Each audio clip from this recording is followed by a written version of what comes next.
Number 1. Johanna Brighton, age 38, went missing from Los Angeles, California on February 25, 1981.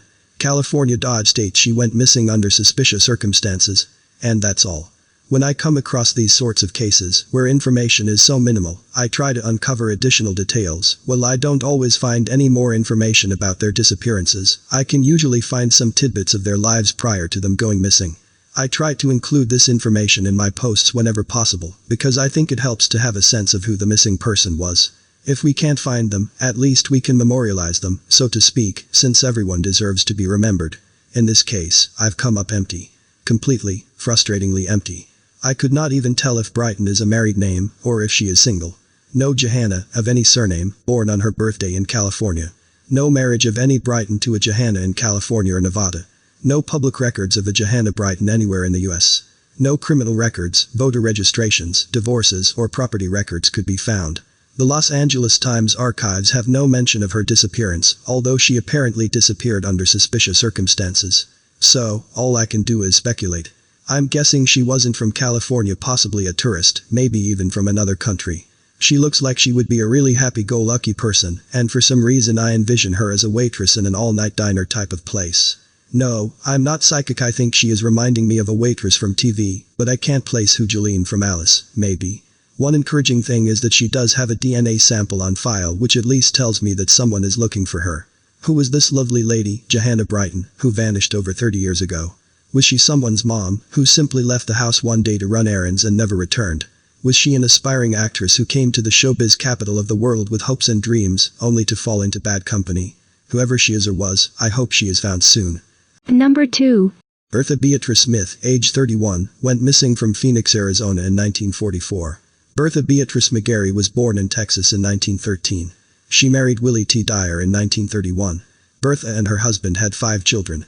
In 1942, they divorced, and Bertha reportedly moved to Arizona and possibly married someone by the name of Smith. Something odd that I noticed. I found a birth record for one of her sons. His birth name is William Lee Stapleton. Parents are Bertha McGarry and W.T. Dyer. I wonder why Stapleton, and not Dyer. He was born in 1935. Bertha was last heard from when she wrote a letter to her family in 1944, stating that she was returning to Texas. Nobody ever heard from her again. There doesn't seem to be any information available as to what has already been done in investigating this case, but many ideas come to mind. If Bertha married someone named Smith in Arizona, there would be a record of it in the Arizona Marriage Index. Has this been checked? If she had any other children with Mr. Smith, that should be in public records as well. Was there a return address on the letter Bertha sent in 1944? If so, has the address been cross-checked to determine who was living there in 1944? This can be done via city directories. I'm sure the Phoenix Library has them. If there was no address, was there a zip code on the postmark? Did she already know someone in Arizona when she left Texas? It seems unlikely that a woman would travel to Arizona alone in 1944, with no family or friends waiting for her there. I could see Hollywood, maybe. But Phoenix? There could be any number of reasons why Bertha wrote that letter at that particular time, but of course, 1944 was right in the middle of World War II. I don't think it's too far-fetched to consider that the war may have played a role in her decision. Possibly Mr. Smith had just enlisted, and Bertha wasn't prepared to wait for his return. Or maybe he was a casualty, and his death prompted her to return to her family. It couldn't hurt to search through World War II casualties enlistments under the name Smith, just prior to the date of her letter. I wonder if there were any other clues in the letter how she planned to get back to Texas, or any accounts of her time in Arizona. Bertha would be 100 years old now, so the chances of finding her alive are slim to none, but it's still possible to find someone who knew her, maybe a son or daughter, niece or nephew of Mr. Smith, who might be able to shed some light on what happened to Bertha. Number 3. Peter Winston, age 20, went missing from New York in January 1978. Strangely, Peter is not only missing from New York City, he is also missing from the missing world. By that, I mean the multitude of databases, forums, and social media pages that exist to generate publicity on missing persons cases. The mysterious disappearance of Peter Winston was brought to my attention by a wonderful member of Websleuths, who somehow managed to have Peter's case on his radar, despite the lack of publicity. Peter Winston, referred to as a child genius by those who knew him, took an interest in chess at a young age. In his early teen years, he played in tournaments and defeated some of the most seasoned adult players of the time. During his high school years, Peter lost interest in school and developed an LSD habit. He also identified with radical far-left politics and sympathized with the Soviets in the Cold War. It is believed that during this time, signs of mental illness were beginning to surface. Soon after starting college, Peter was hospitalized and diagnosed with schizophrenia. The diagnosis was later modified to manic depressive. He was put on medication, which he felt adversely affected his intellect, and his chess performance began to suffer.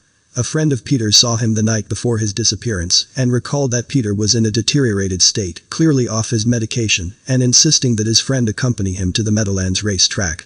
His friend went with him, and watched as Peter lost race after race. Eventually, Peter's friend wanted to leave, but Peter stayed behind at the race track. Later that night, Peter called one of his chess rivals to request a ride home. Well, Peter knew the person he called. They were not friends, and apparently held some animosity toward each other from the chess competition. The man did not pick him up. As a last resort, Peter called his sister, who came and picked him up. She brought Peter back to her place for the night. The next morning, she offered to let him stay with her, but only under the condition that he see a doctor.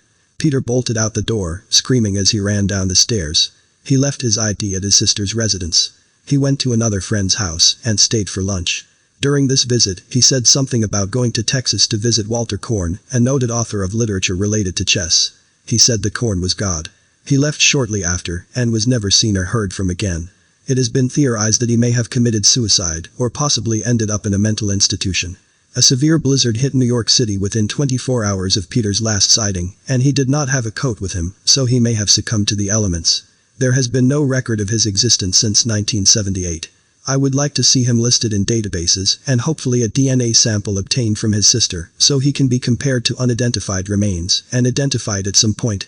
Note: I just went back and reread one of my sources, and now I see why Peter is not included in any of the databases and why PD does not have a record of him being missing. The Observer, media outlet, was attempting to file one, but had not received a response from law enforcement as of July 2012. I am going to write to the Observer and see if they have any updates, and I will update this post if I get any additional information. Number 4. Tracy King, age 14, went missing from Pennsylvania on July 8, 1975. Some sites say she disappeared from Mount Pleasant Township, while others state Littlestown as the city she was last seen in. Tracy was a resident of Hoffman Homes, also referred to as Hoffman House, at the time of her disappearance. Hoffman Homes was a children's home, which catered to youth with psychological or emotional problems. Most reports state that Tracy was last seen leaving the home, and it was believed that she had run away. She had run away from the home previously, but had always come back after not too long. This time, she was never seen again. Tracy's family was not notified that Tracy was missing until a week after her disappearance. Tracy had written letters to her family just prior to her disappearance, and did not seem to be upset with her family. She apologized for not writing more frequently, and for her messy handwriting, which apparently was not messy at all. Old newspaper articles tell slightly different versions of her disappearance. One article claims that Tracy did not leave the home alone. She and another teen, Stephanie, ran away at the same time. On July 11, 3 days after their disappearance, neither girl had been located. It is unknown if Stephanie is still missing. I would be very interested to know Stephanie's recollection of when and where Tracy was actually last seen. I hope law enforcement has spoken to her. Another article from the same newspaper states that Tracy had gone roller skating with a group of kids from Hoffman Homes, and it was then that she disappeared. I wonder if this was an outing to a skating rink, or if they were simply skating up and down the sidewalk in front of the residence. If she had gone missing while with a group of kids, one would think someone would have seen something, or at least seen her with the group, also contradicting the widespread account that she was last seen leaving the residence. Tracy's family does not believe that she would have disappeared voluntarily for more than a couple days. They state that she had no money, and was close to her sisters. I'm also curious as to where Tracy went the previous times that she ran away. Did she have a friend or relative that she stayed with, or was she just out roaming the city? Had Stephanie run away with her on the previous occasions, or had she gone alone? I truly hope she can be found alive, and I hope it can be confirmed when and where Tracy was actually last seen. I think it could answer many questions. Who had she come in contact with after leaving the home? What city was she actually last seen in? What date was she actually last known to be alive? What were her plans at that time? Tracy's mother is in her mid-70s now, and I would really like to see resolution for her. Number 5. Farren Stanberry, age 18, went missing from San Francisco, California in May or June of 1980. Farren was originally from Oregon, and was raised by his aunt and grandmother. In 1979, he decided that he wanted to venture out and explore the world, so he packed a bag, and boarded a Greyhound bus headed for the East Coast. As he traveled, he kept his grandmother informed of his whereabouts, and he did so for the last time in May or June of 1980. He called his grandmother from San Francisco, California. He said he was happy there, living with a group of young men in a hotel. He had lost his job, however, and needed money. In fact, he had also spoken to his biological mother about sending him some of his money on the same day he last spoke to his grandmother. His mother had refused to send him any money. After his family did not hear from him again in the next few weeks, they called the San Francisco hotel, where he had been staying, and were told that Farren had left abruptly, without paying his bill, and leaving his belongings behind. Online resources state that Farren was staying at the International Hotel. The International Hotel was a residential hotel at the intersection of Jackson and Kearny, in an area known as Manilatown. In looking up the International Hotel, however, I learned that it was non-operational in 1980. It was the subject of much dispute between the Filipino population, who called it home, and the city officials, who had planned a revitalization of the area. The last of its tenants were evicted in late 1977, and it remained vacant until it was demolished in 1981. I did a search in the California Unclaimed Property database, and found that Farren has a small amount of money from a bank account listed there. His address on that record was 1139 Market Street, App 218. Coincidentally, this address corresponded to the National Hotel, now a Budget Inn, which was also a residential hotel. I'm thinking the hotel in question was national, and not international. Farren's uncle was able to determine, after contacting the hotel, where Farren was last seen, that he had been visiting a gay man there. The man later died of AIDS. Whether Farren himself was gay is unknown. This fact has me confused. Did he actually live in the hotel with a group of young men, but visit a gay man in a different room? Was the gay man one of the group of young men? Or was there no group of young men, but just a gay man, and a confused Farren who, in those times, was not prepared to admit he was gay? Farren's uncle has been tirelessly pursuing the case of his missing nephew for all these years, and has not come any closer to a resolution.